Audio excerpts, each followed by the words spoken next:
J'ai interrogé plus de 200 personnes sur Facebook et je leur ai demandé quelle était leur plus grande difficulté en français. Et la plupart d'entre eux m'ont répondu que leur plus gros problème, c'était un problème de communication orale. Ils m'ont expliqué qu'ils n'arrivaient pas à parler en français, alors qu'ils avaient un bon niveau de vocabulaire, ils avaient un bon niveau de conjugaison et de grammaire, mais malgré ça, ces gens-là ont du mal lorsqu'il s'agit de communiquer. Ils ont beaucoup de problèmes d'expression orale. Et peut-être que toi aussi, qui écoutes ce podcast, eh bien, tu as ces mêmes problèmes. Peut-être que toi aussi, tu perds tes mots quand tu veux parler avec un Français. Peut-être que tu n'arrives plus à conjuguer tes verbes alors que tu les connais très bien de base. Peut-être que tu n'oses pas parler avec un Français parce que tu as peur de te sentir ridicule. Peut-être que tu as aussi peur de mal prononcer les mots et qu'on ne te comprenne pas. Et tout ça, ça crée une sorte de frustration chez toi et ça t'empêche de parler, tout simplement. À cause de tout ça, tu n'oses même plus parler avec un francophone. Et ce problème, moi aussi, je l'ai eu lorsque je commençais à apprendre l'anglais. Lorsque j'apprenais l'anglais, eh bien, j'étais encore au lycée à l'époque. J'avais pourtant de très bonnes notes en anglais. J'étais très bon en grammaire, en conjugaison et en expression écrite. J'arrivais à parler anglais avec mes professeurs, mais lorsque je devais parler en anglais avec des inconnus, des gens que je croisais dans la rue, par exemple, eh bien, j'y arrivais pas. J'y arrivais pas, je perdais mes mots, j'arrivais pas du tout à communiquer avec eux et j'avais peur aussi de me sentir ridicule, j'avais peur de mal prononcer et j'avais peur de leur faire perdre leur temps. Et peut-être que toi aussi tu as exactement ces mêmes problèmes. Donc ne t'en fais pas, c'est un problème qui est commun à toutes les personnes qui apprennent une langue étrangère. Mais j'ai aussi compris que ce problème de communication, c'était un problème qui était très urgent. Et c'est pour ça qu'il faut à tout prix régler ce problème, parce que si toi-même tu n'arrives pas à communiquer en français, eh bien tu n'arriveras jamais à te faire, par exemple, des amis en France, des amis francophones. Tu n'arriveras pas à trouver du travail en France. Si tu veux maîtriser la langue française, eh bien tu n'y arriveras jamais, puisqu'une langue c'est fait pour être parlée. Si tu es bon à l'écrit, ça ne veut pas forcément dire que tu es bon à l'oral.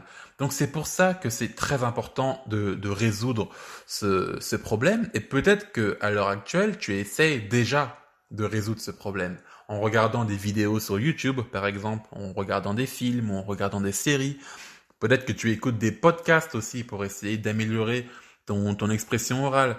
Mais il y a quelque chose qui te manque quand tu fais ça et peut-être que tu as remarqué que ça te frustrait encore plus, puisque même malgré le fait que tu passes beaucoup de temps à t'imprégner de la culture, de la langue française en regardant des vidéos ou en écoutant des podcasts, eh bien tu t'es rendu compte que tu n'étais pas, ton niveau d'expression orale ne s'était pas amélioré.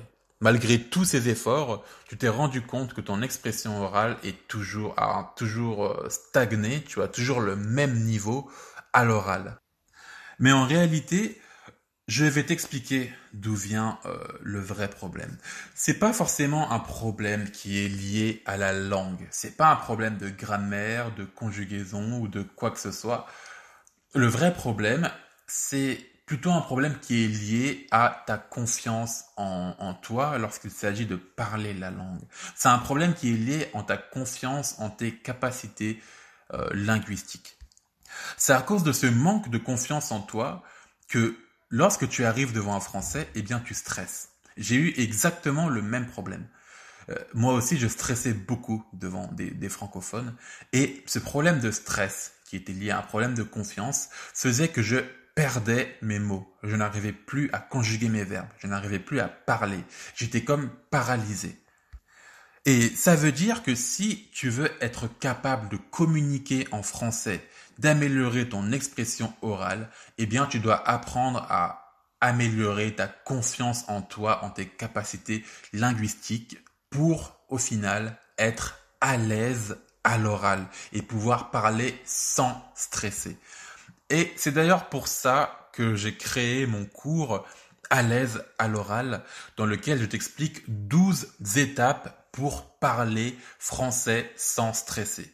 Alors le but de ce cours, c'est de te montrer toutes les stratégies que j'ai moi-même utilisées lorsque j'apprenais l'anglais pour justement être à l'aise à l'oral et parler sans stresser et sans perdre mes mots.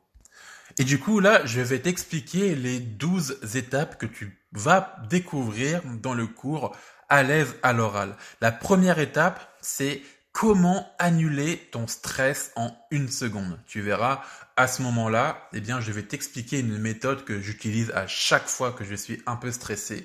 Cette méthode, elle me permet de ne plus stresser et de vraiment me relaxer pour pouvoir trouver mes mots et parler sans perdre mes mots à un inconnu. Je vais aussi t'apprendre en deuxième étape la méthode du forgeron qui te servira à oser parler en public. La troisième étape, c'est la méthode du perroquet qui va te servir à être à l'aise avec ta prononciation en français. Puisque souvent, ce problème de confiance en toi, il est aussi lié à un problème de prononciation. Souvent, lorsque tu as peur de mal prononcer, ça crée du stress et ça diminue ta confiance en toi. La quatrième étape, ça va être les règles de la prononciation française. Alors, dans cette étape-là, je vais aussi t'expliquer comment améliorer assez facilement ta prononciation en français. Dans la cinquième étape, on va voir la méthode des petits pas pour vaincre ton stress en communication orale. Je vais t'expliquer comment tu vas faire pour petit à petit pouvoir parler même à un grand groupe de personnes en français sans avoir peur de stresser devant eux. Dans la sixième étape, eh bien, je vais t'expliquer comment faire pour trouver des partenaires de langue française très facilement. Moi, je vois beaucoup de personnes sur Facebook essayer de trouver des partenaires de langue et qui n'y arrivent pas parce qu'ils ne s'y prennent pas du tout de la bonne manière. Donc là, je vais t'expliquer comment faire. Tu vas pouvoir t'entraîner avec eux pour améliorer ton expression orale. Dans la septième étape, je vais t'expliquer mon secret pour ne plus jamais perdre tes mots à l'oral. Donc la septième étape, elle est vraiment très importante et j'ai vraiment hâte que tu puisses la découvrir. Dans la huitième étape, tu vas voir ma méthode pour forcer ton cerveau à penser en français. Puisque souvent, je me suis rendu compte que lorsque tu apprends une langue étrangère, eh bien, tu penses beaucoup dans ta langue maternelle. Ça veut dire que tu vas essayer de traduire des choses à partir de ta langue maternelle vers le français. Et ça va te faire perdre beaucoup de temps et ça va te faire stresser et tu vas finir par perdre tes mots. Et donc, pour régler ce problème, eh bien, tu dois forcer ton cerveau à penser en français et je t'explique exactement comment faire à cette étape. Dans la neuvième étape, eh bien, je vais t'expliquer une stratégie qui n'est pas très connue, mais qui va te permettre d'apprendre des milliers de mots de vocabulaire en français chaque semaine. Ce problème de stress et de confiance en toi, il peut aussi être lié à un problème de vocabulaire. Quand tu vas perdre tes mots, tu vas stresser parce que tu vas te dire que tu as besoin de vocabulaire. Et c'est pour ça que dans la neuvième étape, eh bien, je t'explique une méthode pour apprendre énormément de vocabulaire en français et ne pas l'oublier. On verra aussi à l'étape numéro 10 la stratégie du pense-bête pour ne pas oublier ton vocabulaire. Tu verras, c'est une stratégie qui est toute simple, qui va faire en sorte que tu ne puisses plus jamais oublier de vocabulaire. Et vraiment, le but avec cette étape-là, ça va être de faire en sorte que lorsque tu vas avoir un vide, un blanc, eh bien, tu auras toujours quelques phrases qui vont te permettre de te sortir de ce vide. Donc, ça va être très important. Ensuite, dans la 11e étape, on va voir comment faire pour t'entourer des bonnes personnes, justement, pour améliorer ton expression orale. On va voir qu'il y a des personnes qui vont faire en sorte que tu ne puisses pas améliorer ton oral. Peut-être que tu en as autour de toi. Donc, je vais t'expliquer dans cette étape numéro 11 comment repérer ces personnes et comment faire en sorte de t'en débarrasser. Dans la 12e étape, on va aussi voir, toi et moi, comment faire pour, au contraire, t'entourer des bonnes personnes pour améliorer ton expression orale. Donc ces deux dernières étapes, elles sont vraiment liées à ton entourage. Et tout ça, du coup, ça va être les 12 étapes de mon premier cours à l'aise à l'oral. Et j'ai vraiment eu envie de faire en sorte que tu puisses vraiment améliorer ton expression orale. Et c'est pour ça que j'ai inclus avec à l'aise à l'oral un deuxième cours. Alors ce cours, il est inclus gratuitement. Normalement, il est payant, mais là, je te l'offre gratuitement. C'est le cours prononciation facile. Alors dans ce cours prononciation facile, du coup je te l'ai inclus en bonus avec à l'aise à l'oral. Eh bien c'est un cours qui est divisé en 4 parties. La première partie, ça va être, je vais t'expliquer l'erreur que vont faire tous les débutants qui veulent améliorer leur prononciation en français. Je sais que énormément de monde font cette erreur. Je suis sûr et certain que toi aussi tu fais cette erreur. Et si tu arrives à découvrir pourquoi tu fais cette erreur, tu vas pouvoir trouver la bonne façon d'améliorer justement ton français. Et cette façon-là, je te l'explique dans la deuxième étape de prononciation facile. Je vais t'expliquer, je vais te présenter un tableau international qui est utilisé par les polyglottes pour maîtriser la prononciation de n'importe quelle langue. Dans la troisième partie de prononciation facile, eh bien, je vais t'expliquer les 8 règles fondamentales de la prononciation française. La langue française, elle obéit à des règles et c'est encore plus spécifique, c'est encore plus vrai pour la prononciation.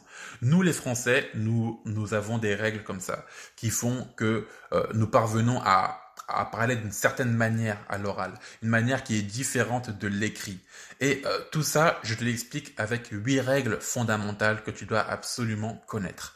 Et dans la quatrième et dernière partie, je vais t'expliquer les accents en français. Tu vas tout savoir sur les accents et je vais t'expliquer les plus importants ainsi que les moins importants.